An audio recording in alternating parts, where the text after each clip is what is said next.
आज की क्लास में अपन एक नया चैप्टर शुरू करने जा रहे हैं अपने फिजिक्स में, जिसका नाम है आपके एटॉमिक फिजिक्स। देखिए, मैंने आपको शुरुआत में बताया था कि अपन फिजिक्स को दो पार्ट में पढ़ते हैं, जिसमें एक होती है अपनी एंशिएंट या क्लासिकल फिजिक्स, जिसके जनक सर आइजैक न्यूटन थे, और एक पढ़ते हैं अपन मॉडर्न फिजिक्स, जिसके जनक अल्बर्ट आइंस्टीन। तो जो क्लासिकल और जो मॉडर्न फिजिक्स है, इनमें फ़र्क क्या होता है कि जो द्रव्यमान और ऊर्जा है, इस द्रव्यमान और ऊर्जा को जो क्लासिकल फिजिक्स है उसमें अलग अलग भागों में पढ़ा जाता था, अलग अलग माना जाता था। लेकिन जो मॉडर्न फिजिक्स है, इनके बीच में एक रिलेशन आया, E बराबर mc², एक सापेक्षिकता का सिद्धांत दिया गया, जिसके द्वारा हम ऊर्जा और द्रव्यमान के मध्य क्या बता सकते हैं, संबंध। ठीक है, अब बात हो रही है यहाँ पर कि जो चैप्टर 11, 12, 13 और 14, जो अपने पीछे के जो 4 चैप्टर है, वो चारों के चारों किसके हैं, मॉडर्न फिजिक्स के हैं। ठीक है, तो अपनी शुरुआत पिछले चैप्टर से हो चुकी है मॉडर्न फिजिक्स की। अभी अपन उसी की सीरीज में सेकंड चैप्टर मान लो, या अपने सिलेबस का 12 नंबर चैप्टर एटॉमिक फिजिक्स कह दो, परमाणुवीय फिजिक्स कह दो। तो शुरुआत करते हैं इसकी। अब देखो, इसकी शुरुआत से पहले कुछ चीज़ें मैं आपको बता देता हूँ जो आपने 10th, 11th, 12th तीनों में पढ़ी है। याद करो, आपने सबसे पहले आपसे मैं पूछूं कि बताइए, पदार्थ या फिर द्रव्य, जिसे हम कहते हैं मैटर, क्या कहते हैं बोलो, मैटर, ये क्या होता है? पदार्थ या द्रव्य या मैटर, ये क्या होता है? आपसे पूछा जाए, क्या बताओगे आप? तो हम कहते हैं कि पदार्थ तो वो प्रत्येक वस्तु पदार्थ है या द्रव्य है जिसके अंदर द्रव्यमान हो और वो कहीं ना कहीं स्थान घेरती हो, उसे हम क्या कहते हैं, पदार्थ। पता है आपको? तो कुछ उसका द्रव्यमान होना चाहिए और वो वस्तु स्थान घेरनी चाहिए, जिसको हम कहते हैं द्रव्य या पदार्थ। अब आपसे पूछे कि ये किससे मिलकर बना है, ये पदार्थ किससे मिलकर बना है? अब बताओ आप, किससे बना हुआ है? तो प्रत्येक वस्तु जो है उसकी सबसे छोटी इकाई आपसे पूछे तो आप कहोगे परमाणु। क्या कहोगे भाई? परमाणु, यानी एटम। अब ये बात बताने वाले सर्वप्रथम वैज्ञानिक कौन थे? तो सबसे पहले एक वैज्ञानिक है John Dalton. John Dalton, John Dalton नामक वैज्ञानिक ने, ऐसे तो इससे पहले एक महर्षि कर्णाद नामक दार्शनिक थे, तो उन्होंने भी बताया था कि प्रत्येक वस्तु है वो बहुत ही छोटे कण से मिलकर बनी होती है। उन सभी छोटे कणों को हम कहते हैं, उस छोटे पार्टिकल को अपन ने परमाणु नाम दिया था। सेम टू सेम बात बोली गई जॉन डाल्टन द्वारा कि कोई भी जो पदार्थ है वो किससे मिलकर बना होता है, एक अति सूक्ष्म कण से। अति सूक्ष्म कह दो, अति सूक्ष्म तथा अविभाज्य कण, अति सूक्ष्म तथा अविभाज्य कण। देखो, एटम में क्या हुआ, ए का मतलब नहीं, ए का मतलब क्या होगा बोलो, नहीं, और टम का मतलब होता है विभाज्य, यानी जिसको विभाजित नहीं किया जा सकता। ए का मतलब नॉट लिख सकते हो इंग्लिश में, और टम का मतलब लिख सकते हैं डिविजिबल, मतलब इसको आप तोड़ नहीं सकते। वो छोटा से छोटा कण जिसको और अधिक विभाजित नहीं किया जा सकता, अति सूक्ष्म कण जिसे अविभाजित, मतलब जो अविभाज्य है, वही क्या कहलाता है, परमाणु कहलाता है। और ये बात बताने वाले कौन थे? जॉन डाल्टन और महर्षि कर्णाद। इन सर्वप्रथम वैज्ञानिकों ने ये बात बताई परमाणु के बारे में कि इसको आप और तोड़ नहीं सकते। अब बात आती है कि इनके बाद और बताने वाले कौन थे। तो देखिए भाई, परमाणु का यहाँ पर बात चल रही है, तो देखिए परमाणु के बारे में अन्य वैज्ञानिकों ने क्या क्या बताया, उसी कड़ी में अपने आते हैं एक थॉमसन। वैज्ञानिक का नाम क्या है? जे जे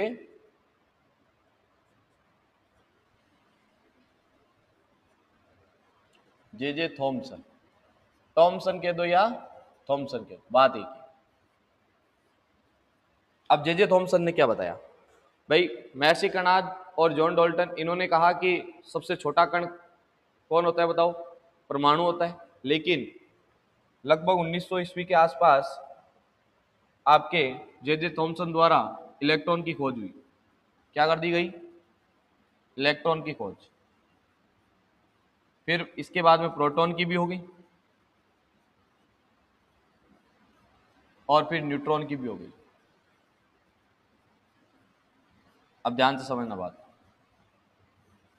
ये तीनों कण ये परमाणु के ही भाग है। अब जो महर्षि कर्णाद और जो जॉन डाल्टन, इन्होंने तो कहा कि परमाणु वो है जिसको आप और तोड़ ही नहीं सकते, जिसको और अधिक विभाजित नहीं किया जा सकता। लेकिन इधर हमारे हम कह रहे हैं कि इलेक्ट्रॉन, प्रोटॉन और न्यूट्रॉन ये किसके भाग है बोलो? ये भाग है आपके किसके? एक परमाणु के अंदर ही ये पाए जाते हैं। पता है ना आपको इलेक्ट्रॉन, प्रोटॉन, न्यूट्रॉन कहाँ पाए जाते हैं? अब हमें सामान्यतः ये पहले से पता है, लेकिन इन वैज्ञानिकों ने कहा कि परमाणु को आप तोड़ नहीं सकते, तो ये तो भाग हो गए इसके तीन कण। अब ये बात कौन नहीं समझा पाए? ना तो डाल्टन समझा पाए और ना महर्षि कर्णाद। ठीक है, उन्होंने कहा भाई सबसे छोटा कण ही है वो परमाणु, ये प्रकृति, इसको आप और नहीं तोड़ सकते। अब थॉमसन ने क्या बताया? तो थॉमसन ने इलेक्ट्रॉन की खोज करी थी और उसी दौरान किसकी खोज हुई? प्रोटॉन की। तो लेकिन न्यूट्रॉन की उस दौरान खोज नहीं हुई थी, ये लास्ट में हुई थी 1932 में जेम्स चैडविक द्वारा। अब मैं बताऊंगा तीनों के खोज करता, लेकिन फिलहाल आपको क्या फोकस करना है कि परमाणु के बारे में जे थॉमसन ने क्या बोला। इन्होंने कहा कि परमाणु है ना एक धनावेशित गोला होता है। बोलो क्या होता है? धनावेशित गोला। और इस धनावेशित गोले में, धनावेशित गोला हो गया, इसके अंदर जो ऋणावेश है वो समान रूप से फैला हुआ रहता है। अब कैसे समझेंगे हम? इन्होंने कहा एक धनावेशित गोला मान लो, वो तो पूरा धनावेश है और उसके अंदर जगह जगह क्या है, इस प्रकार से। ये मान लो एक धनावेशित गोला है और इसके अंदर इस प्रकार से ये माइनस स्थित है, ये लो। लेकिन एक क्लियरिटी यहां पर नजर नहीं आ रही, इसलिए इन्होंने क्या करा, इसकी तुलना कर दी भाई। क्या कर दी? इसकी तुलना किससे करी बोलो? तरबूज से। तरबूज से इसकी तुलना करी कि तरबूज का जो, मान लो तरबूज है, तरबूज को आप बीच में से काट दो तो जो उसका रेड कलर वाला भाग है ये तो हो जाएगा धनावेशित गोला, ठीक है, और जो इसके अंदर बीज है ना वो हो जाएंगे आपके ऋणावेश। जिस प्रकार तरबूज में बीज धसे हुए रहते हैं, ठीक उसी प्रकार आपके इलेक्ट्रॉन धसे हुए रहते हैं धनावेशित गोले में। ये था थॉमसन का परमाणु मॉडल। यानी यहाँ पे बात हो रही है थॉमसन के परमाणु मॉडल की, कि जे थॉमसन द्वारा जो परमाणु मॉडल दिया गया, इस मॉडल में क्या क्या बातें बताई गई। तो पहली बात तो आपको क्लियर हुई भाई कि धनावेशित गोला माना इन्होंने, तुलना करी तरबूज से। तरबूज के अलावा किससे करी तुलना? देखिए और भी ध्यान रखना, इन्होंने इसकी तुलना करी प्लम पुडिंग केक से। प्लम पुडिंग केक से, इसीलिए इस मॉडल को प्लम पुडिंग मॉडल भी कहा जाता है। तो एक तो इन्होंने कर दी भाई तरबूज से तुलना, एक बूंदी के लड्डू से भी इसकी तुलना की गई है। गोलाकार लड्डू, उसके अंदर जो बूंदी लगी रहती है वो इलेक्ट्रॉन की भांति धसी हुई रहती है, ठीक है। या आप कह दीजिए प्लम पुडिंग केक, तो प्लम जो केक है वो गोलाकार, वो तो धनावेशित गोला हो जाएगा, और उसके अंदर जो प्लम लगे रहते हैं वो प्लम इन इलेक्ट्रॉन की भांति यहाँ पर इस समान रूप से फैले हुए रहते हैं। इस प्रकार से जे थॉमसन ने परमाणु के बारे में मोटी मोटी बातें बताई, ठीक है। अब बात आती है और इन्होंने क्या बताया। इनके परमाणु की मॉडल की विशेष लाइन जो सबसे ज्यादा इंपॉर्टेंट है, इन्होंने कहा कोई भी जो परमाणु है, उदासीन परमाणु की बात हो रही है। उदासीन का मतलब समझ गए आप, ना तो उसमें कोई आवेश है, ठीक है। इसके अंदर इन्होंने कहा कि प्रोटॉनों की संख्या, नंबर ऑफ प्रोटॉन बराबर नंबर ऑफ इलेक्ट्रॉन। ये लाइन आज तक बिल्कुल सत्य है कि जो प्रोटॉनों की संख्या है वो इलेक्ट्रॉनों की संख्या के बराबर होती है, किसमें? उदासीन परमाणु में। आज भी हम यही पढ़ते हैं, ठीक है। अतः हम कह सकते हैं जो परमाणु का कुल धनावेश है, कुल धनावेश, वो किसके बराबर है बोलो? कुल ऋणावेश, कुल ऋणावेश। ये कुल ऋणावेश के बराबर। ये हम कह सकते हैं किसी भी उदासीन परमाणु के लिए, ठीक है। और ये बात किसने बताई बोलो? थॉमसन ने। अब देखना आप, तो इतनी सारी चीजें बताई फिर भी इनका नियम असफल क्यों रहा? आगे जाके इनका जो मॉडल था वो असफल हो गया, फेल हो गया। असफल होने का कारण आपसे पूछे तो आप क्या बताओगे? सबसे पहली बात तो हम ये बताएंगे कि देखो यहां पर न्यूट्रॉन की भी खोज हो चुकी है। 1932 के आसपास जेम्स चैडविक ने न्यूट्रॉन की खोज भी कर दी थी। तो इन्होंने तो कहा कि ये धनावेशित गोला है और इलेक्ट्रॉन इसमें धसे हुए, लेकिन न्यूट्रॉन कहाँ है इसके बारे में इन्होंने कोई जानकारी नहीं दी। बात समझ में आ गई आप? भाई धनावेशित गोला है, मान लिया ठीक है ये धनावेशित गोला है, प्लस और माइनस इसमें धसे हुए, लेकिन न्यूट्रॉन कहाँ है? तो न्यूट्रॉन की स्थिति नहीं बता पाए। न्यूट्रॉन की स्थिति के बारे में इन्होंने कोई जानकारी नहीं, ठीक है। और इलेक्ट्रॉन की भी एक निश्चित स्थिति के बारे में ये नहीं बता पाए। दसे हुए है, तुलना कर दी इन्होंने, ठीक है, लेकिन आगे जाके ये नियम असफल हो गया। तो ये है आपका थॉमसन का परमाणु मॉडल। अब बात आती है आगे, इसके बाद अपन क्या पढ़ेंगे? देखो यहां पर तीन, ये जो आपके है प्रोटॉन, न्यूट्रॉन, इलेक्ट्रॉन, इनके खोजकर्ता का नाम याद कैसे रखें? इसके लिए एक छोटी सी ट्रिक है, आपको याद रखना है, ईंट पर गिरकर नाचे। क्या ट्रिक है भाई? ईंट पर गिरकर नाचे। इससे कैसे याद रहेगा? देखो, ई से याद रहेगा इलेक्ट्रॉन, ठीक है, और इलेक्ट्रॉन के खोजकर्ता टे से याद रखना टॉमसन या थॉमसन, याद रह जाएगा बोलो। और ई से क्या? इलेक्ट्रॉन, टी से मतलब टॉमसन।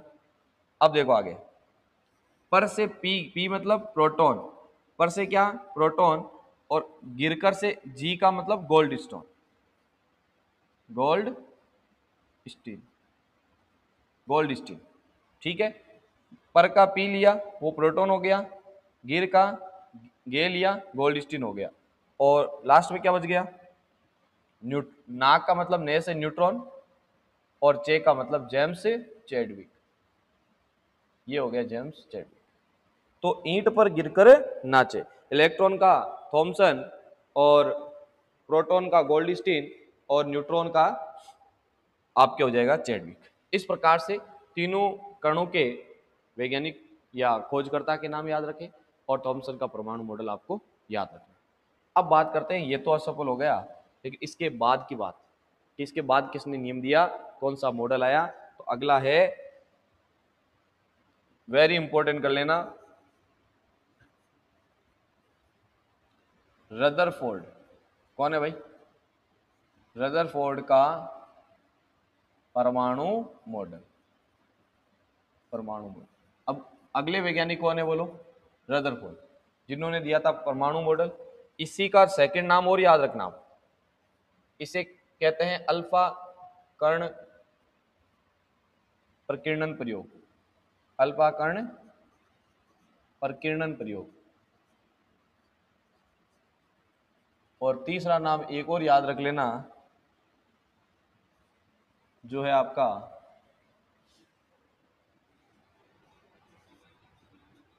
गीगर मार्सडन का प्रयोग। तीन नाम है इसके, ठीक है। अब तीनों मैंने क्यों लिखवाए? देखो कभी कभार हो सकता है कहीं पे एग्जाम में गीगर मार्सडन प्रयोग के बारे में क्वेश्चन पूछे, तो आप ये सोचते रह जाओगे कि भाई अब हमें तो रदरफोर्ड का प्रयोग पढ़ाया था, यानी कि रदरफोर्ड का परमाणु मॉडल तो पढ़ाया, लेकिन गीगर मार्सडन हमने सुना ही नहीं, है कि नहीं? तो एक्चुअल में है क्या कि ये जो गीगर और मार्सडन है ना, ये गीगर और मार्सडन, ये दोनों स्टूडेंट है किनके? रदरफोर्ड। बात समझ में आ रही? गीगर और मार्सडन तो कौन है? स्टूडेंट है, और इनके टीचर कौन है? रदरफोर्ड। तो जब ये प्रयोग किया गया था तो प्रयोग में सहायता करने वाले गीगर और मार्सडन थे, और किन के निर्देशन में किया गया? तो वो थे रदरफोर्ड। रदरफोर्ड बताने वाले थे, करने वाले गीगर और मार्सडन थे। अब इन्होंने क्या प्रयोग किया? तो देखिए, ये परमाणु के बारे में पता लगाना चाह रहे थे कि एक्चुअल में परमाणु में क्या चीजें हो रही। अब परमाणु का पता लगाना है तो हमें देखो, प्रत्येक वस्तु बनी हुई है पदार्थ मतलब परमाणु से। अब हर एक वस्तु में जो परमाणु है, तो हम परमाणु का पता लगाने के लिए एक काम कर सकते हैं, ऐसा कोई पदार्थ लीजिए जिसके अंदर कोई एक लेयर बने इस प्रकार की कि आप उस परमाणु पर सीधा मतलब उसके बारे में आप पता लगा सको, है कि नहीं। तो इस प्रकृति में ऐसी कौन सी धातु या कौन सा पदार्थ है जिसे आप बिल्कुल पतला कर सकते हो, इतना पीटा जाए कि वो बिल्कुल एक लेयर में हो जाए। तो आपने पढ़ा होगा सोने के बारे में, सोने के आभूषण वगैरह बनाते हैं तो सोने को इतना पीटा जाता है कि बिल्कुल एक पतली चद्दर के रूप में उसको परिवर्तित किया जा सकता है कि नहीं। तो यहाँ पर इन्होंने क्या करा, एक सोने की पन्नी यूज करी। क्या यूज करी बोलो? स्वर्ण पत्र प्रयोग। नाम इसका इसलिए पड़ा, ये नाम क्यों रखा गया पता है आपको? ये ले ली भाई सोने की पन्नी, क्या है भाई? स्वर्ण पन्नी। और स्वर्ण पन्नी लेने का कारण आपसे पूछे, दो कारण है। एक तो जो आपका सोना है उसका परमाणु क्रमांक ज्यादा होने के कारण इसका नाभिक भारी है। नाभिक भारी रहेगा ना भाई, परमाणु क्रमांक जितना ज्यादा तो प्रोटॉन उतने ही ज्यादा रहेंगे, ठीक है। और प्रोटॉन ज्यादा है तो नाभिक भारी है। अब हम क्या कर रहे हैं, यदि यहाँ पर कहीं भी भारी नाभिक को यूज करेंगे और उस पर कोई कण आप आपतित करते हो तो वो एक बार तो उससे उसका इफेक्ट कम पड़ेगा उससे। तो हम क्या कर सकते हैं, आसानी से कोई प्रयोग कर सकते हैं इसलिए। और दूसरा आपको मैंने बता ही दिया, इसको पतले चद्दर के रूप में बदला जा सकता है, इसलिए स्वर्ण पन्नी का यूज किया। अब सुनो, इसके बाद इन्होंने क्या करा, यहां पर लिया एक रेडियो एक्टिव पदार्थ। क्या लिया बोलो? रेडियो एक्टिव पदार्थ। यह है रेडियो एक्टिव पदार्थ। अब ये नई चीज है आपके लिए, तो रेडियो एक्टिव पदार्थ बोलो क्या होते हैं, ये आगे वाले चैप्टर में अपन पढ़ेंगे पूरा, अभी थोड़ा बता देता हूं मैं। रेडियो एक्टिव पदार्थ ऐसे पदार्थ होते हैं जिनसे स्वतः ही कुछ विकिरणें उत्सर्जित होती है, जैसे अल्फा, बीटा और गामा, ठीक है। और ये जो रेडियो एक्टिव पदार्थ है यह है हीलियम का नाभिक। बोलो क्या है? हीलियम का नाभिक। हीलियम का नाभिक। हीलियम के नाभिक की बात करें तो देखना हीलियम का नाभिक क्या है, थोड़ा इसको समझाओ। हीलियम नंबर 2 पर आता है और इसका परमाणु क्रमांक तो 2 है, लेकिन बात करें द्रव्यमान संख्या की तो वो कितनी है? 4, ठीक है भाई। अब मैं कह रहा हूं हीलियम के नाभिक की बात करें तो इसके अंदर प्रोटॉन कितने बोलो? प्रोटॉन 2 है। और न्यूट्रॉन कितने बोलो? 2 है। और 2 ही इलेक्ट्रॉन पहली कक्षा में चक्कर लगा रहे हैं। तो हम पहली कक्षा की बात नहीं कर रहे, हम तो केवल क्या कर रहे हैं, नाभिक की बात। ये लो, तो हीलियम का नाभिक या आप कह सकते हो अल्फा कण। जो अल्फा कण होते हैं वो क्या होते हैं? हीलियम का नाभिक होते हैं। और ये होते हैं धनावेशित भाई। नाभिक में क्या रहता है? प्लस पॉजिटिव मतलब प्रोटॉन, तो नाभिक पे तो प्लस ही रहेगा, ठीक है। तो यहाँ पर बात हो रही है किसकी? 2 प्रोटॉन है यहाँ पर, 2 न्यूट्रॉन है। तो प्लस कितना है? प्लस का 2 किस पर? नाभिक पर आवेश। तो हम ये कह सकते हैं कि जो आपका अल्फा कण है वो पॉजिटिव है एक तो, और किसका नाभिक है? हीलियम का नाभिक। अब जो रेडियो एक्टिव पदार्थ लिया है हम इसका क्या करेंगे देखना। जो रेडियो एक्टिव पदार्थ लिया आपने, इस रेडियो एक्टिव पदार्थ से निकलेगा कौन? अल्फा किरणें या अल्फा कण निकलेंगे। और वो अल्फा कण इस प्रकार से सभी संभव दिशाओं में निकलेंगे भाई, चारों तरफ निकल सकते हैं ना। लेकिन हमें क्या करना है, हमें तो इस पन्नी पर इनको आपतित करवाना है।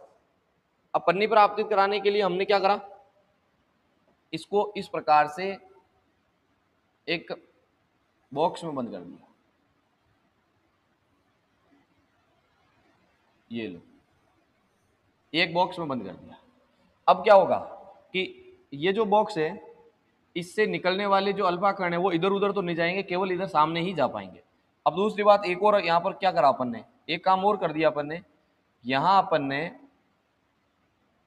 एक सीमेंट या कंक्रीट की इस प्रकार से क्या रख दी भाई, ये स्लिट रख दिए मान लो।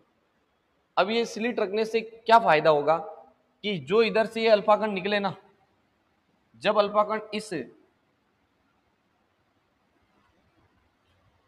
दोनों स्लिट के मध्य से गुजरेंगे तो होगा क्या, यहां से हमारे को तीव्र प्रकाश किरण पुंज प्राप्त होगा। जैसे अपन कहेंगे ना एक बीम प्राप्त होगा, अल्फा कण तो जा ही रहे लेकिन बहुत सारे अल्फा कण एक साथ यहां से निकलेंगे तो तीव्र अल्फा कण हमारे को यहां से प्राप्त होंगे और वो जाके यहां से किससे टकराएंगे, सोने की पन्नी से।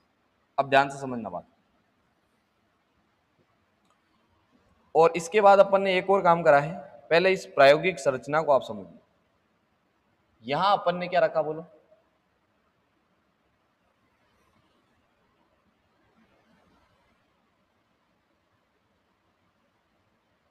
ये एक पीछे ऐसे मान लो एक प्लेट रखी हुई है, बोलो क्या रखी हुई है,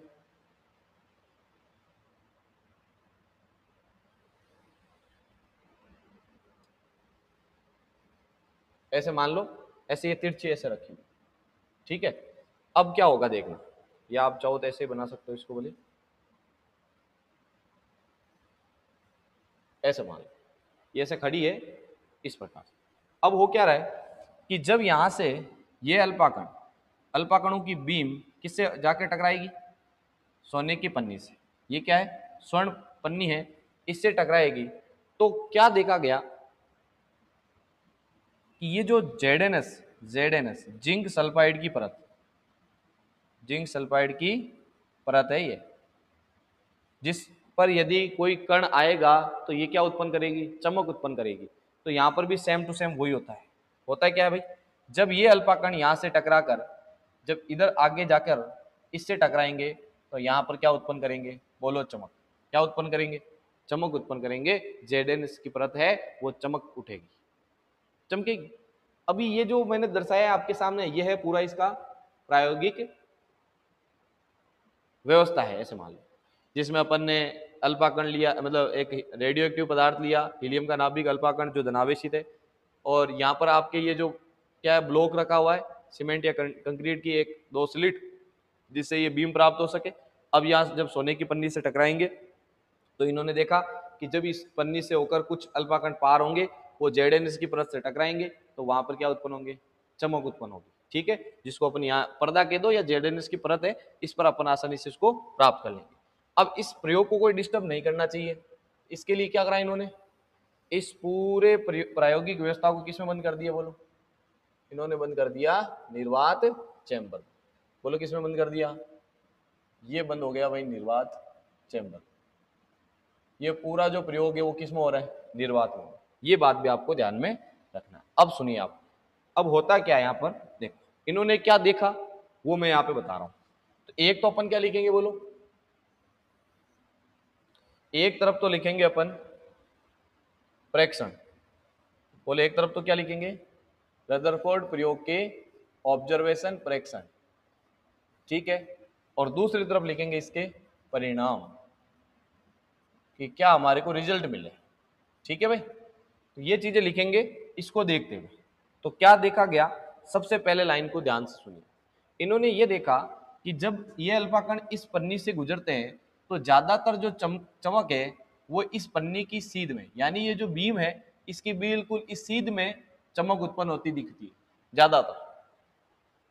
तब इन्होंने देखा कि ये जो अल्फा कण यहां से गुजर रहे हैं, सीधा यहाँ पर चमक उत्पन्न होने का मतलब ये हुआ कि जो अल्फा कण यहाँ से पन्नी से टकराए हैं वो अधिकतर तो सीधे निकल गए, दिख रहा है ना भाई, सीधा निकलेगा तभी तो इसकी सीध में चमक उत्पन्न हो रही है। और कुछ जगह ऐसे भी देखा गया,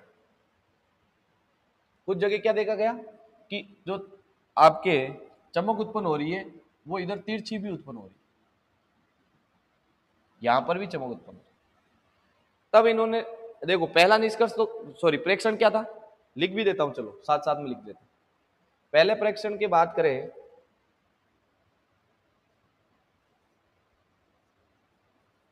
अधिकांश अल्फा कण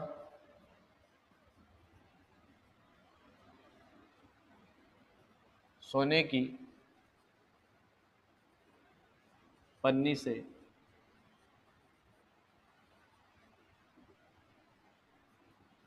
बिना विक्षेपित हुए, बिना विक्षेपित, या विक्षेपित को कहते हैं मुड़ना, बिना मुड़े, बिना विक्षेपित हुए क्या हो जाता है बोलो, सीधे निकल जाते हैं। ये पहला ऑब्जर्वेशन था। प्रेक्षण मतलब प्रेक्षण जब लिया गया तो इन्होंने देखा कि भाई सीधी चमक उत्पन्न हो रही है सीध में, तो हम कह सकते हैं कि यहाँ अधिकांश अल्पाकण सीधे निकल गए। अब दूसरा प्रेक्षण देखना कि कुछ चमक जो उत्पन्न हो रही है वो इधर इसके ऊपर नीचे या दाएं बाएं भी उत्पन्न हो रही है। इससे ये पता चलता है कि कहीं ना कहीं इधर से जो अल्पाकण यहाँ से टकराए होंगे वो ऐसे तिरछे भी गए होंगे, यानी कुछ कोण पर ये विक्षेपित हुए होंगे। तो पॉइंट नंबर 2 नोट करिए आप।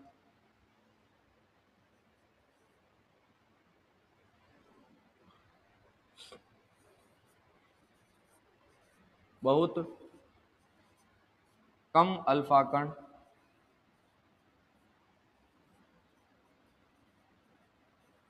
अति सूक्ष्म, बहुत कम अल्फा कण अति सूक्ष्म कोण से क्या हुए बोलो, विक्षेपित हुए। मतलब बहुत ही कम अल्फा कण थे जो बहुत ही सूक्ष्म कोण से, अति सूक्ष्म कोण से क्या हुए, विक्षेपित। इससे यही तो लिखोगे भाई कि भाई कुछ इधर उधर उत्पन्न हो रही है चमक थोड़ी साइड में, तो हम ये कहेंगे कि सीधे, ज्यादातर तो सीधे निकले, लेकिन कुछ है जो क्या हो रहे हैं बोलो, आपके थोड़े से कोण पर विक्षेपित हुए। अब देखना आप तीसरा पॉइंट, इन्होंने क्या देखा, इन्होंने एक काम ये भी किया कि उधर जो प्लेट लगा रखी है ना ZNS की, इधर भी एक प्लेट लगाई थी। तो इन्होंने ये देखा कि लगभग बहुत सारे कणों में से रेयर कंडीशन में इधर भी इनको चमक देखने को मिली। अब इससे आप क्या अंदाजा लगाओ, अब ये कंडीशन बहुत रेयर कंडीशन है, यानी कि बहुत सारे अल्फा कण जब इनको यहाँ पर आपतित करवाए अल्फा कण मतलब स्वर्ण पत्ती पर, तब जाके बहुत ज्यादा कणों में से कुछ स्थिति आपको मिली कि इस तरफ भी चमक उत्पन्न हुई। तब हम कह सकते हैं हो सकता है ऐसा हुआ होगा, ध्यान से समझना, कि इधर से कोई अल्फा कण निकला इस प्रकार से और कहीं ना कहीं इस पन्नी से टकराया और टकराने के बाद वापस इसी दिशा में लौट गया। यही हुआ, तभी तो हम कह रहे हैं कि उधर भी क्या हो रहा है, चमक उत्पन्न हो रही है। अब ये कंडीशन जब मिली इनको, इसके लिए इन्होंने प्रेक्षण क्या लिखा वो सुनिए। तीसरा प्रेक्षण लगभग कहीं कहीं पे मिलेगा आपको 8,000, कहीं पे मिलेगा आपको 10 या 12,000 और कहीं पे मिलेगा आपको 20,000। लगभग 8, 12 या 20,000 अल्फा कणों में से, अल्फा कणों में से एक अल्फा कण 180 डिग्री कोण पर क्या हुआ, कोण पर विक्षेपित हुआ या होता है, ऐसे लिखो, होता है।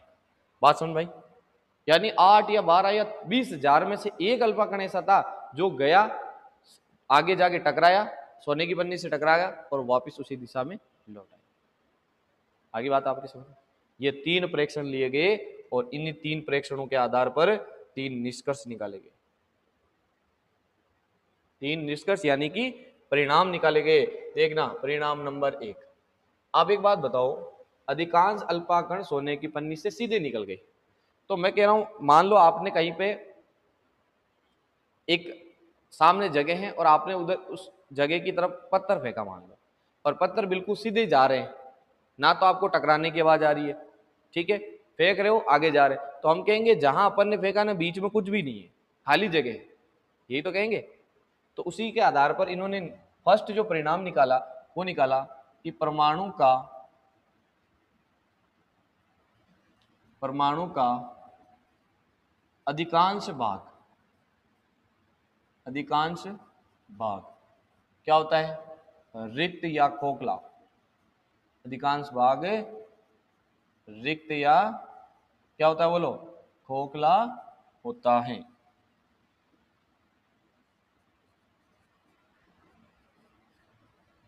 ये भाई जब टकरा के सीधे ही निकल रहे, टकरा ही नहीं रहे, इधर उधर विक्षेपित नहीं हो रहे, सीधे निकलने का मतलब खाली है। लेकिन दूसरा पॉइंट पढ़ो, दूसरे पॉइंट में आपको क्या दिख रहा है, ध्यान से समझो। बहुत कम अल्पाकण अति सूक्ष्म कोण से विक्षेपित हुए, इसका मतलब कहीं ना कहीं उस सोने की पन्नी में जहां से टकरा कर विक्षेपित हुए हैं, अपन ने पत्थर फेंका और वो सीधा नहीं जा रहा है और ऐसे अपनी दिशा को परिवर्तित कर रहा है, इसका मतलब बीच में कोई ना कोई जगह कुछ है तभी तो टकरा के इधर उधर जा रहा है। तो हम ये कह सकते हैं दूसरे पॉइंट से, अतः क्या निष्कर्ष क्या निकाला कि अतः परमाणु में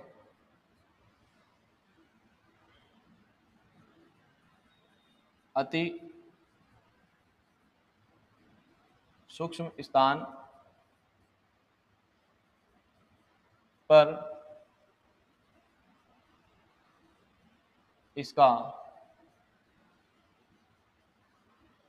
द्रव्यमान स्थित है। यानी कहीं ना कहीं कुछ जगह है, छोटा सा स्थान होगा जहां पर कोई इसका द्रव्यमान वगैरह है स्थित, और उसी के कारण या धनावेश स्थित है। द्रव्यमान की जगह आप क्या लिख लो, धनावेश लिख लो केवल आप। ये धनावेश क्यों बोल रहा हूं देखना आप, एक बार इस डायग्राम को देखो। आप कह रहे हो अल्पाकण, क्या बोलो, अल्पाकण पॉजिटिव है। तो अल्पाकण यदि पॉजिटिव है तो यहां यदि पॉजिटिव है, यदि तब भी तो इधर से आता हुआ अल्पाकण इससे टकरा कर इधर उधर जाएगा, है कि नहीं। यदि यही माइनस होता तो वो क्या होता है, ऐसे जाता जाता इधर आता, क्या वो इधर जाता है क्या विक्षेपित होकर, नहीं। तो हम ये कह रहे हैं यहाँ पर कहीं ना कहीं क्या है बोलो, यहाँ पर इसका धनावेश स्थित है। तो हम कहेंगे परमाणु में अति सूक्ष्म स्थान पर क्या है, उसका धनावेश स्थित है। अब तीसरी लाइन पढ़ो। तीसरा जो ऑब्जर्वेशन है, 8,000, 12,000, 20,000 अल्पाकणों में से एक अल्पाकण तो वापस निकल गया। इसका मतलब हम ये तो कह रहे हैं छोटे स्थान पर या कहीं ना कहीं क्या है उसका धनावेश स्थित है, लेकिन एक केंद्र के रूप में क्या लिखेंगे, परमाणु के केंद्र भाग में इसका समस्त धनावेश तथा द्रव्यमान स्थित है। यानी हम कह सकते हैं कि बहुत ही छोटी जगह पर जो आपका परमाणु है उसके सेंटर में समस्त धनावेश और समस्त द्रव्यमान वहां पर मौजूद है। और वो छोटी सी जगह पर, मान लो ये आपकी छोटी सी जगह, इसी जगह आपका क्या है अल्पाकण, और यहां से टकराया और वो फिर 180 डिग्री पर वापस लौट, ये वाली घटना। तो लास्ट वाली बात थी ना ये, ठीक है भाई। इस प्रकार से बोलो, समझ में आ गई बात। ये था रदरफोर्ड का प्रयोग, जिसमें अपन ने क्या करा, 3 परीक्षण लिए और इन परीक्षणों के आधार पर 3 निष्कर्ष निकाले गए, और ये कंप्लीट आता है अपना क्या, रदरफोर्ड का परमाणु मॉडल या गीगर मार्शजन का परमाणु मॉडल। ठीक है, ये तो बात हो गई किसकी, आपके रदरफोर्ड के परमाणु मॉडल की। अब बोलो इसके बाद हम क्या बात करेंगे, रदरफोर्ड मॉडल की कमियां। इसके बाद क्या बात करेंगे, रदरफोर्ड मॉडल की कमियां।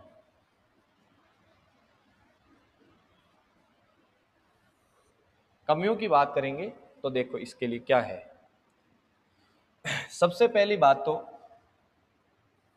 ध्यान से समझो भाई, रदरफोर्ड ने ये तो क्लियर कर दिया कि परमाणु है, परमाणु के अंदर कहीं ना कहीं सेंटर में एक उसका समस्त धनावेश के 2 या द्रव्यमान स्थित है, और उस सेंटर भाग को इन्होंने नाम दिया नाभिक। क्या नाम दिया गया, नाभिक। और नाभिक में क्या होता है बोलो, समस्त धनावेश। नाभिक में क्या होता है, समस्त धनावेश। ये बात तो अभी इसने बताई दी हमारे। अब ध्यान से समझो, हम कह रहे हैं नाभिक में क्या है, बोलो, समस्त धनावेश है। अब इनसे पूछा गया कि चलो ठीक है, समस्त धनावेश तो नाभिक में है, लेकिन इलेक्ट्रॉन कहाँ है? तो इन्होंने कहा भाई इलेक्ट्रॉन है ना, वो इस नाभिक के चारों ओर कोई भी वर्ताकार कक्षा में चक्कर लगा सकता है। किसी भी वर्ताकार, ऐसे नहीं कोई नहीं, किसी भी वर्ताकार कक्षा, इसके चारों ओर किसी भी वर्ताकार कक्षा में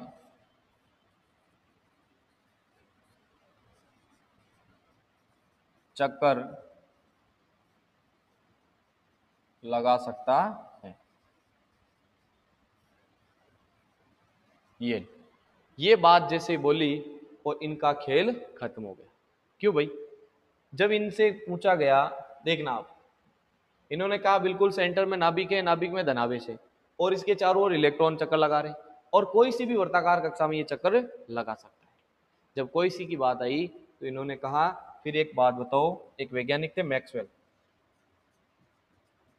वैज्ञानिक का नाम क्या था? मैक्सवेल। मैक्सवेल नामक वैज्ञानिक ने कहा कि यदि कोई भी जो एम, मान लो द्रव्यमान एम द्रव्यमान का कोई कण है और वो वी वेग से वर्ताकार पथ में यदि चक्कर लगा रहा हो, वर्ताकार पथ की त्रिज्या आर मान लो, तो हमेशा वो क्या करेगा? ऊर्जा का उत्सर्जन करेगा। ऊर्जा का उत्सर्जन, अरे करेगा कि नहीं करेगा? अब जो ऊर्जा का उत्सर्जन हो रहा है, तो फिर ये मान लो पहले तो यहां पर चक्कर लगा रहा था, अब धीरे धीरे क्या होना चाहिए? इस प्रकार घूमता घूमता घूमता घूमता और यहाँ लास्ट में जाके कितने समय में? 10⁻⁻8 सेकंड में कहाँ चला जाना चाहिए? नाभिक में।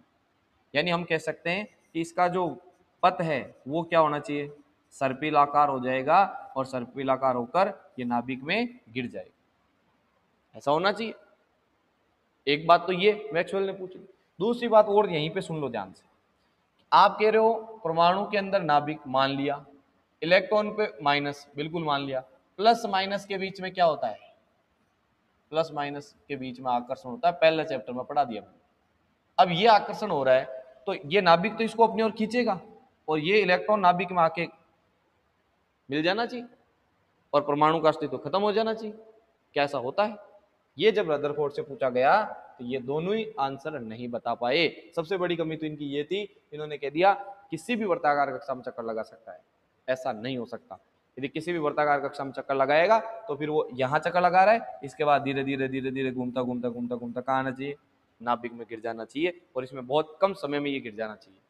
तो ये चीज है, ये इनकी कमियां थी तीनों। आप कह सकते हो रदरफोर्ड की बहुत बढ़िया कमी, बहुत बड़ी कमी है। इन्हीं कमियों के कारण रदरफोर्ड का नियम भी क्या हो जाता है? असफल। हालांकि इन्होंने लगभग चीजें क्लियर कर दी थी कि अल्फा कण परिकिरण के द्वारा कि परमाणु में अधिकांश भाग खोखला होता है, कुछ भाग पर इसका धनावेश स्थित होता है, लेकिन सेंटर के अंदर बहुत ही छोटे केंद्र के रूप में एक बिंदु नुमा जो कह सकते हो, वहां पर इसका समस्त द्रव्यमान और धनावेश स्थित होता है, उसको अपन क्या बोलते हैं? नाभिक। लेकिन ये नहीं बता पाए कि जो प्लस माइनस के बीच में आकर्षण है तो ये इधर आ जाना चाहिए, इसके अंदर नहीं बता पाए। इस प्रकार से ये ऊर्जा का उत्सर्जन करते करते नाभिक में आकर समा जाना चाहिए, ये भी नहीं बता पाए। इनकी कमियां थी जो कि मैक्सवेल द्वारा इनको पूछा गया। अब सुनो, यहीं पे कुछ चीजें हैं जो रदरफोर्ड के नियम से जुड़ी हुई। कमी मैंने बताई थी, परिणाम प्रेक्षण बता दी। अब यहां बात आती है कुछ और चीजें जो हमारे को यहां पर जाननी है, इसके बाद अपन चलेंगे आगे।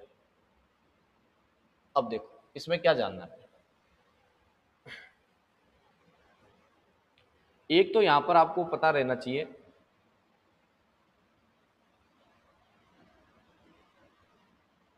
देखो मैं कह रहा हूं ये मान लो एक अल्फा कण है,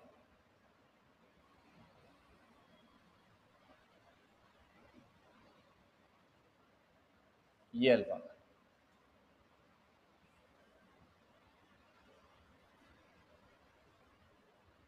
इस अल्फा कण को, भाई ये अल्फा कण यहां से निकला, ठीक है। ये कुछ ज्यादातर अल्फा कण तो सीधे निकल गए, ठीक है, बिना मुड़े सीधे निकल गए, ऐसा है, ठीक है। अब कुछ अल्फा कण क्या हुए, यहां से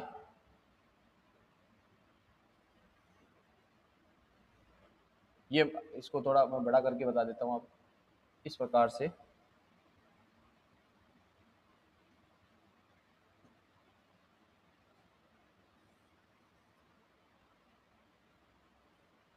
ठीक है भाई, ये अल्फा कण है। ज्यादातर अल्फा कण तो निकल गए बिल्कुल सीधे, ठीक है, इस प्रकार से। लेकिन कुछ अल्फा कण विक्षेपित भी हुए, ठीक है। ये इस प्रकार से यहाँ से विक्षेपित हो गए, इधर निकल गया, कोई इससे विक्षेपित हो गया, उधर निकल गया। यानी ये जो अल्फा कण है, इनके एक तो विक्षेप का कोण, विक्षेप कोण, यदि मैं यहाँ पे ग्राफ बनाने की बात करूं, दो चीजों के बीच में ग्राफ बना के बताऊंगा आपको। यहां तो मैं लेऊंगा थीटा और यह लेऊंगा एन थीटा। अब दोनों का मतलब समझो आप। ये तो है आपके विक्षेपित अल्फा कणों की संख्या, इधर तो ले रहा हूं संख्या, इधर ले रहा हूं विक्षेपित कोण या विक्षेप कोण। एक बात बताओ आप, विक्षेप कोण भी अपन इस प्रकार से ले लेते हैं कि जब अपन बात कर रहे हैं इस पहले अल्फा कण की, ज्यादातर जो अल्फा कण है ये वाले की बात कर रहे हैं, इसमें ज्यादातर अल्फा कण क्या है बोलो? ठीक, ये ज्यादातर अल्फा कण तो सीधे निकल रहे नहीं, हाँ, यानी जो सीधा निकल गया उसका आपको कोण पूछे कि बताओ यहाँ पे कोण कितना बने, तो ये तो बिल्कुल सीधा निकल गया भाई। तो यहाँ थीटा इसके लिए कितना मानेंगे? 0 डिग्री मानेंगे। हाँ, आप चाहो तो इसका डायग्राम वापिस से मैं बना देता हूँ यहाँ नीचे इस प्रकार से। ये मान लो एक क्या है, एक नाप आपके परमाणु है, और इस परमाणु में अपन ने क्या करा, यहाँ पर ये अल्फा कणों की बौछार करवाई इस प्रकार से।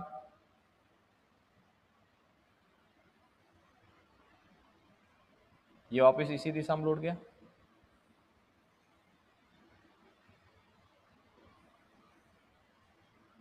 ये फिर से सीधा निकल गया, ये भी सीधा। अब आप देखो यहाँ पर बहुत सारे मैंने लिए, 1 2 3 4 5 6 और 7, 7 अल्फा कणों में की बात कर रहे हैं। ये इसका नाभिक मान लो परमाणु। आपसे पूछा जाए कि पहला दूसरा, एक तो देखो पहला दूसरा और छठा और सातवां, इनके लिए थीटा कितना है? इनके लिए आप कहोगे इनके लिए थीटा 0 डिग्री। क्या विक्षेपित हुए क्या? ये देखो बिना मुड़े ये सीधे निकल गए, ये चारों तो बिल्कुल सीधे निकल गए। अब देखना किस किस की बात करें, 3 और 6 की, सॉरी 3 और 5 की बात करें, 3 और 5 की।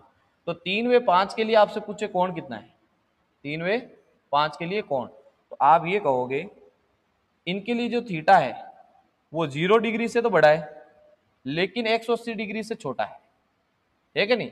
देखो आप ये इधर मुड़े हैं, इसका ये जो कोण यहाँ पे बन रहा है, यहाँ पर ये कोण बन रहा है, ये क्या है 180 डिग्री से छोटा लेकिन 0 से बड़ा। और आपको पूछे किसके लिए,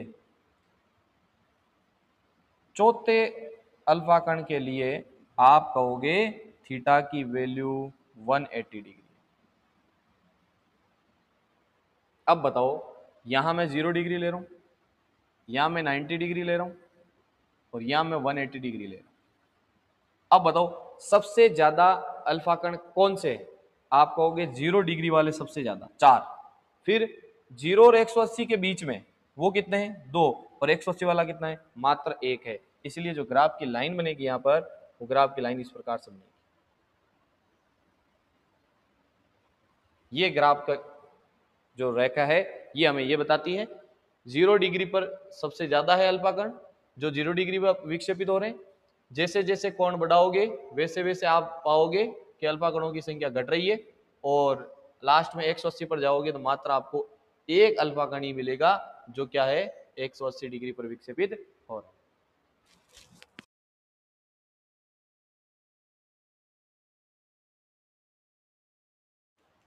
ठीक है भाई, ये बात है। तो ये ग्राफ आपको पता रहना चाहिए, बता दिया मैंने। ठीक है, चले आगे।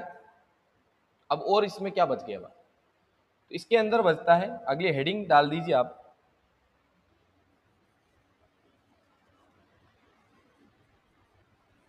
नाभिक के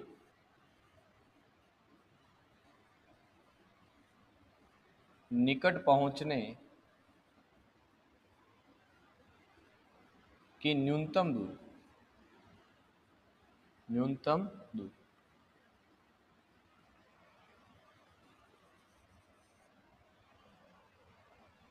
नाभिक के निकट पहुंचने की न्यूनतम दूरी कैसे, देखो सुन लो वापिस, अच्छे से समझ लेना।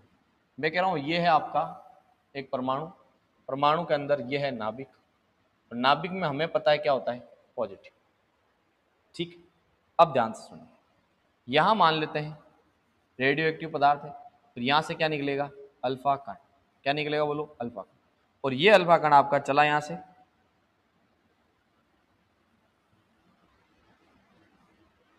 हम कहेंगे ये अल्फा कण यहां से चला, अल्फा कण भी क्या है बोलो, पॉजिटिव। जब अल्फा कण भी पॉजिटिव है और परमाणु का नाभिक भी पॉजिटिव है, ये अल्फा कण जाके क्या होगा बोलो, क्या इससे जाके टकरा सकता है, नहीं। कहीं ना कहीं ये कुछ दूरी पहले ही रुक जाएगा। और रुकेगा कि नहीं रुकेगा, ये गैप रहेगा कि नहीं रहेगा बोलो, क्यों रहेगा बताओ।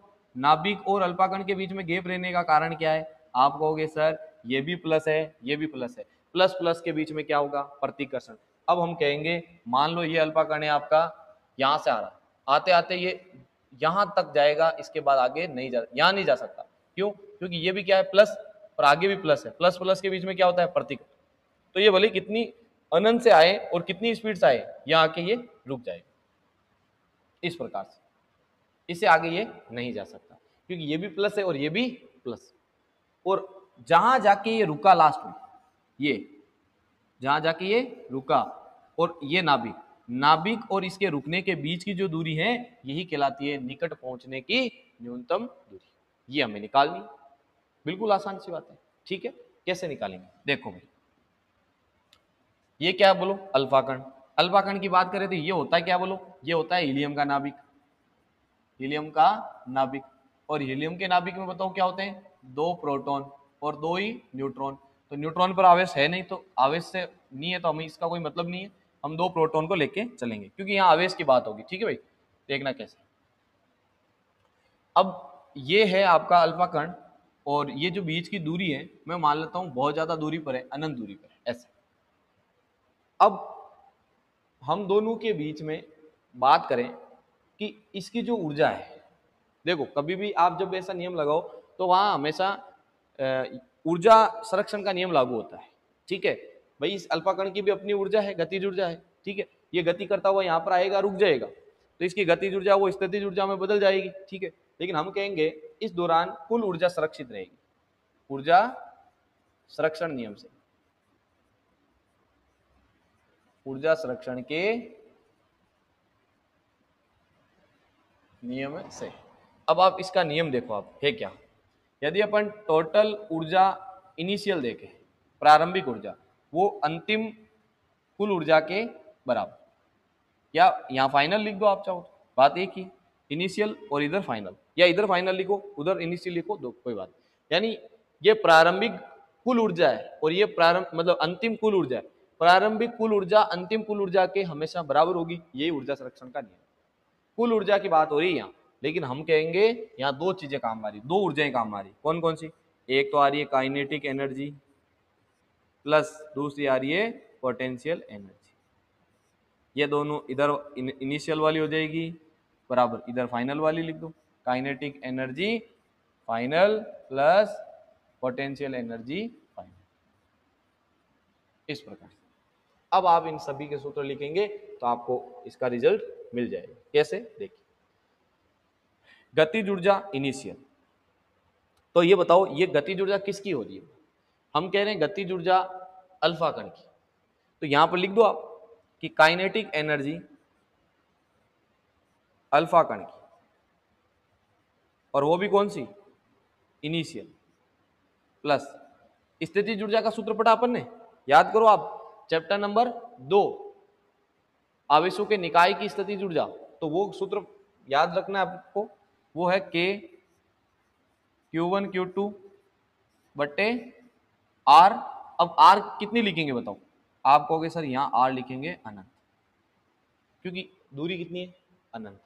दोनों कौन कौन सा, ये भी प्लस है, ये अल्फा कण, ये नाभिक है, इन दोनों के मध्य की दूरी अनंत है। आगे आ जाओ, बराबर काइनेटिक एनर्जी फाइनल, मतलब गतिज ऊर्जा अंतिम, अंतिम गतिज ऊर्जा की बात करें तो आपका जो ये आपका अल्फा कण था वो मान लो गति करता हुआ लास्ट में आके यहाँ पर रुक जाता है, लास्ट में आके यहाँ पर रुक जाता है।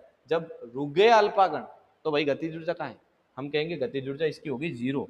और बोलो कितनी होगी, जीरो।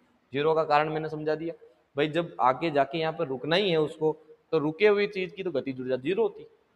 पोटेंशियल एनर्जी का सूत्र वापस वो लिखेंगे के Q1 Q2 बटे यहाँ कितना हो जाएगा आर नॉट। ये देखो आर नॉट, इन लास्ट में आके यहाँ रुका है ना अल्फा कण, तो ये दोनों के बीच की दूरी कितनी है आर नॉट। अब इसको सोल्व कर दीजिए, ये भी क्या हो जाएगा बोलो, ये भी जीरो हो जाएगा क्योंकि नीचे अनंत है। सरल करने पर क्या बनेगा देखिए, ये जैसे रख दो काइनेटिक एनर्जी अल्फा कण की इनिशियल वाली, ये जीरो हो ही गया, ये भी जीरो हो गया। अब देखो इसको सरल करते हैं के यहाँ Q1 का मान या Q2 का मान और नीचे आर नॉट। अब Q1 और Q2 कौन है इसको थोड़ा ध्यान से समझो। हम बात कर रहे हैं कि सर Q1 तो ये है और Q2 ये है, दोनों पर धनावेश है, मान कितना लिखेंगे, तो यहाँ पर तो है भाई दो प्रोटॉन। अरे दो प्रोटॉन को हम यदि आवेश निकालना चाहिए तो Q बराबर क्या लिखते हैं Ne, N कितना है दो और इलेक्ट्रॉन, यानी दो इलेक्ट्रॉन के बराबर आवेश। इधर क्या है, इधर हम कह रहे हैं यह है आपका कोई भी एक नाभिक और नाभिक के अंदर जो प्रोटॉन होते हैं उसकी संख्या लिखते हैं Z और पीछे E, यानी इसका आवेश तो Ze, इसका आवेश 2E रख दो यहाँ पर, ये रख दिया मैंने 2E और यहाँ रख दिया Z। अब इसको सोल्व कर लो, इधर रखेंगे काइनेटिक एनर्जी, वो भी कौन सी अल्फा कण की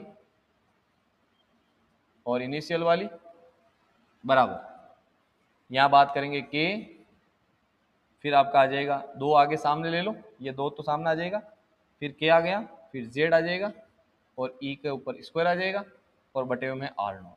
हमें किसकी वैल्यू चाहिए, हमें चाहिए आर नॉट की, हमें किसकी वैल्यू चाहिए आर नॉट।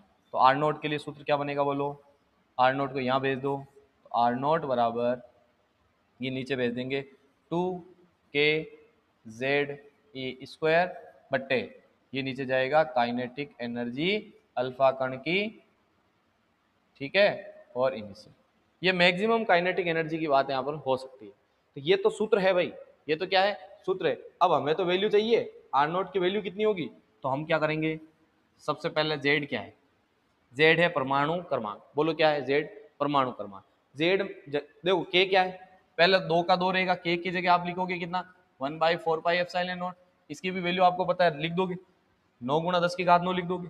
ई आपको पता ही है, जेड आपको रखना है यहाँ पर 79, यहाँ पर क्या रखोगे 79, क्योंकि हमने जो प्रयोग किया था वो किसकी सहायता से किया था, सोने की सहायता से किया था ना, तो जो गोल्ड है वो कितने नंबर पे आता है 79 पे। और किसकी वैल्यू रख सकते हो काइनेटिक एनर्जी, तो गोल्ड के लिए किसके लिए बोलो, गोल्ड के लिए जेड तो ये है और काइनेटिक एनर्जी आपको याद रखनी है गोल्ड के लिए, वो भी अल्फा कण के लिए, तो 7.7 मेगा इलेक्ट्रॉन वोल्ट, ये भी याद रख लेना भाई, ठीक है, ये याद रखोगे। और जब सारी वैल्यूज आप रख दोगे ना तो आर नॉट की जो वैल्यू आएगी वो मैं यहाँ पे लिख देता हूँ, देखिए लास्ट आर नॉट की जो वैल्यू आएगी वो आएगी 30 × 10⁻⁻15 मीटर, ठीक है। और इसी को हम क्या कहते हैं 10⁻⁻15 मीटर को कहते हैं फर्मी मीटर।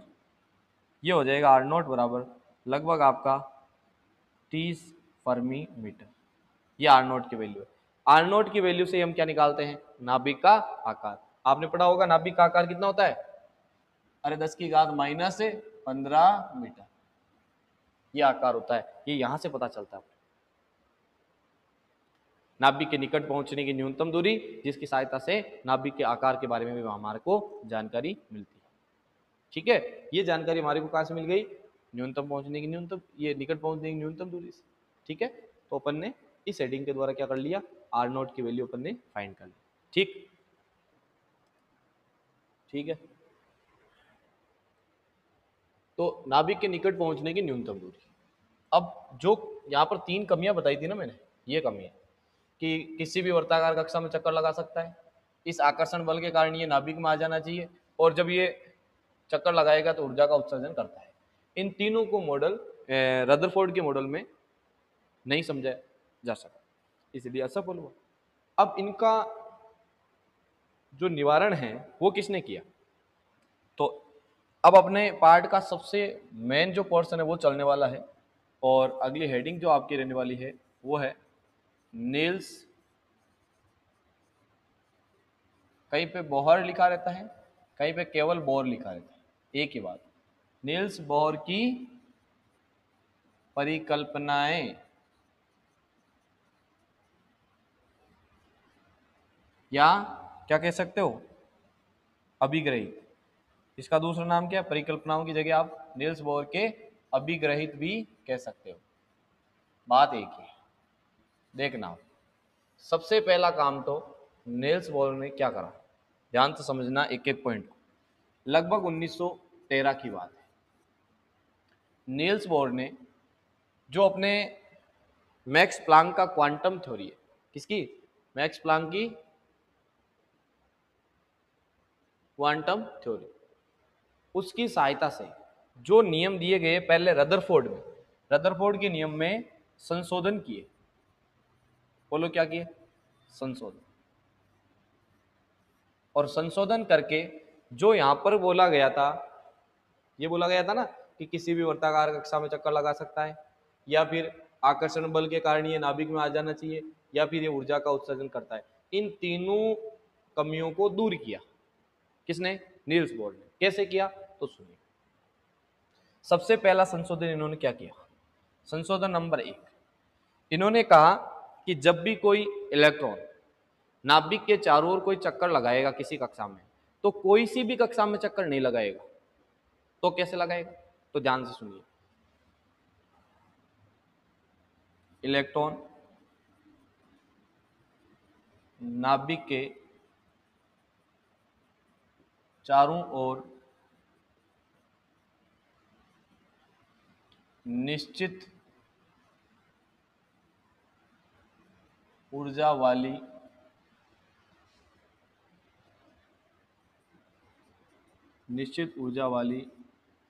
निश्चित कक्षाओं में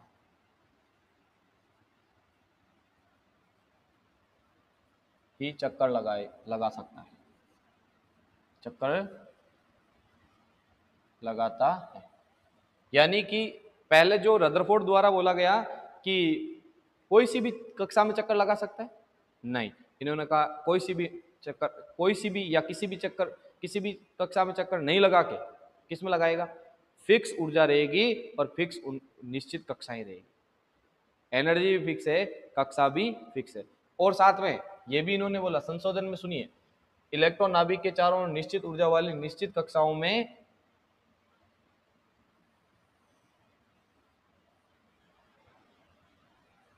ऊर्जा का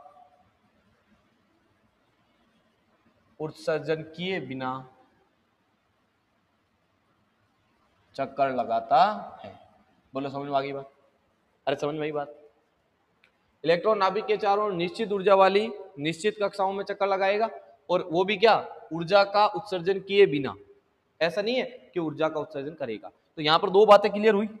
ये देखो यहां पर अपन ने क्या बोला था, एक तो अपन ने बोला किसी भी, तो इसको हटा के क्या कर दिया, फिक्स एनर्जी, फिक्स एनर्जी और फिक्स ही क्लास कर दी।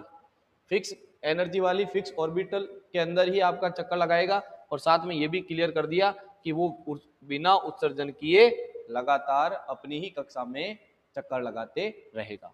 अब बच गई बात ये कि दोनों के बीच में आकर्षण। तो देखिए आगे पढ़ो,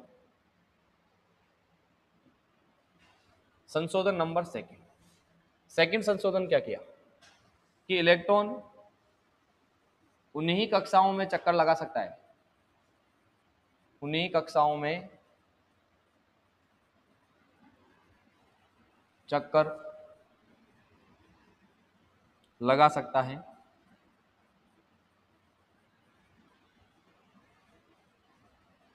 जिनमें कोणीय संवेग L से लिखते हैं, H/2 का क्या हो, पूर्ण गुणज हो। यानी ऐसा नहीं कि हर एक कोई सी भी कक्षा में चक्कर लगा लेगा, नहीं, यदि किसी का मतलब इलेक्ट्रॉन को कक्षा में चक्कर लगाना है तो उसमें क्या होना चाहिए, उसका जो कोणीय संवेग है वो कितना होना चाहिए, h/2 का पूर्ण गुणज होना चाहिए, h/2 का पूर्ण गुणज, तभी वो क्या होगा, उस कक्षा के अंदर इलेक्ट्रॉन चक्कर लगा पाएगा, अन्यथा नहीं। अब देखो ये तो संशोधन थे कुछ, अब हम पढ़ेंगे इसकी परिकल्पनाएं, बोहर मॉडल की परिकल्पनाएं, या अभिगणित कह दो या परिकल्पनाएं कह दो। ये कुल मिला के कितनी है, 3 है, बोलो कितनी है, 3। जो अभी संशोधन की है ना 2 तो वही है। अब इसको अपन को एक एक को नोट करना पड़ेगा क्योंकि यहाँ पर आपके कुछ फॉर्मूले भी निकलेंगे। तो सबसे पहली बात तो क्या, अभी जो मैंने बताया आपको वही लिखेंगे कि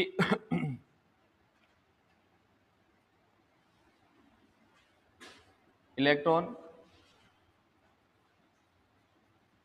नाभिक के चारों ओर निश्चित ऊर्जा वाली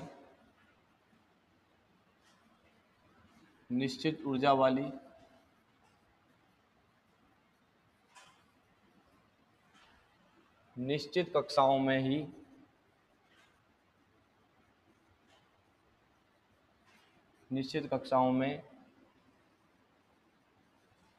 ऊर्जा का उत्सर्जन किए बिना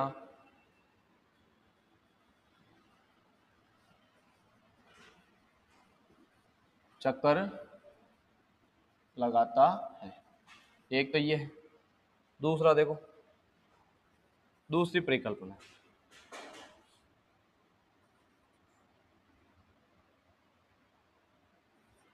इलेक्ट्रॉन उन्हीं कक्षाओं में चक्कर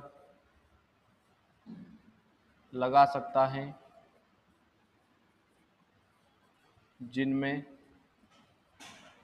उसका कोणीय संवेग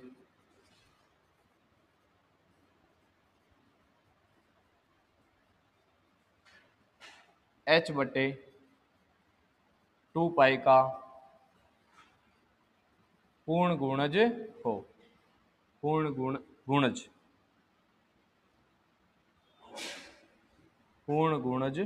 हो। ठीक है भाई, यानी इसको आप फॉर्मूले में लिखना चाहें तो ऐसे लिखोगे कि जो L है वो क्या होना चाहिए, h/2 का पूर्ण गुणज, मतलब n से गुणा कर दो, ये होना चाहिए आप। और जहां n बराबर क्या लिखोगे, n बराबर 1 2 3 ऐसे चलता है। और L का सूत्र लिखना चाहो तो वो भी लिख लेना, L बराबर होता है mvr। क्या होता है, mvr। तो यहाँ से एक फॉर्मूला बन जाएगा अपने, L की जगह लिखेंगे mvr बराबर NH/2। आगे बहुत ज्यादा काम में आएगा इसलिए इसको आप समीकरण बना के छोड़ दो, mvr बराबर NH/2। ठीक है, तो ये हमें पता चल गया कि हर एक जगह चक्कर नहीं लगा सकता, चक्कर लगाना है तो जो कोणीय संवेग वो कितना होना चाहिए, h/2 का पूर्ण गुणज होना चाहिए। अब तीसरी परिकल्पना, या ये दोनों एक में लिखोगे तो भी चल जाएगा। तीसरी में क्या लिखेंगे कि इलेक्ट्रॉन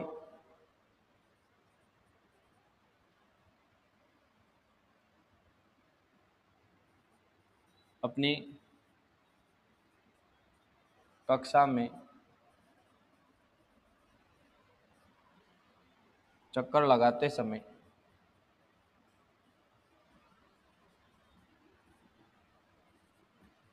इसका पथ हमेशा वर्ताकार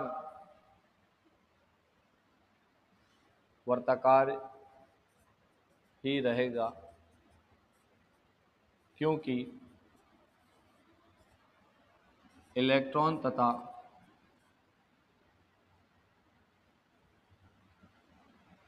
वर्ताकार ही रहेगा क्योंकि इसके लिए आवश्यक आवश्यक अभिकेंद्रीय बल, आवश्यक अभिकेंद्रीय बल Fc, आवश्यक अभिकेंद्रीय बल इलेक्ट्रॉन तथा नाभिक के मध्य लगने वाला आकर्षण बल, आवश्यक अभिकेंद्रीय बल इलेक्ट्रॉन तथा नाभिक के मध्य लगने वाला आकर्षण बल प्रदान करता है। अब ये लाइन आपको समझ में आनी चाहिए। यहां से आपकी तीनों बातें क्लियर हो गई।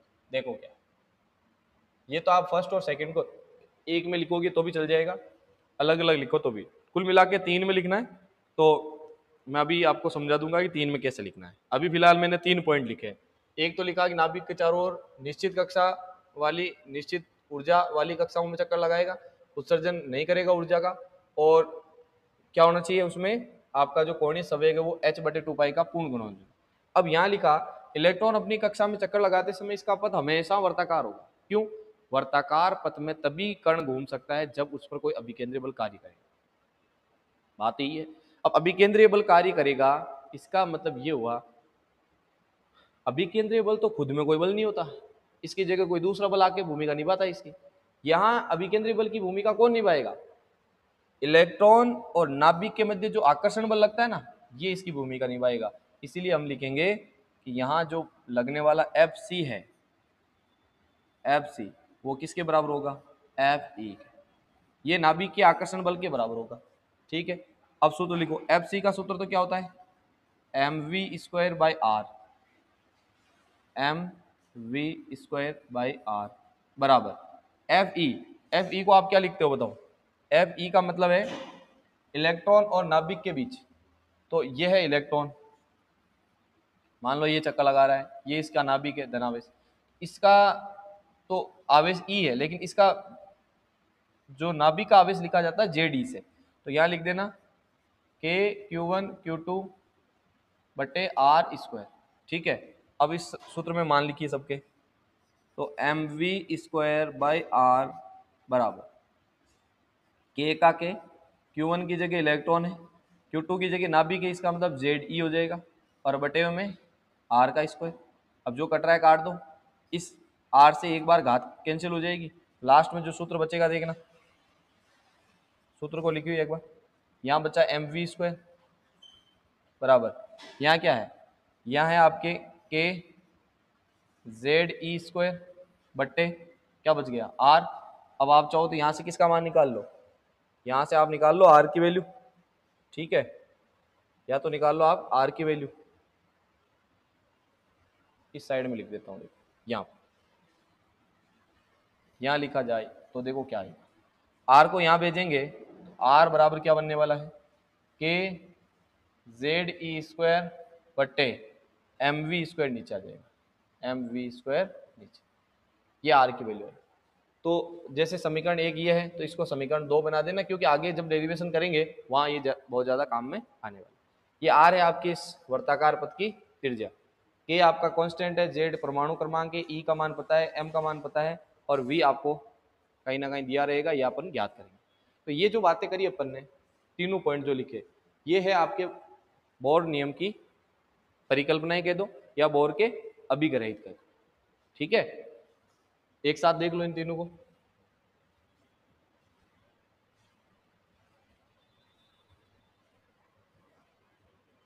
ये एक साथ आप उतार सकते हो, बस ध्यान रखें ये समीकरण और ये समीकरण 2, 1 और 2 समीकरण आपको पहले से बना के रखने। ठीक है, जिससे अपन आसानी से क्या कर सकेंगे, आगे इनसे वैल्यू रखेंगे तो डायरेक्ट यहाँ से उठा लिया जाएगा। ये आप नोट करो।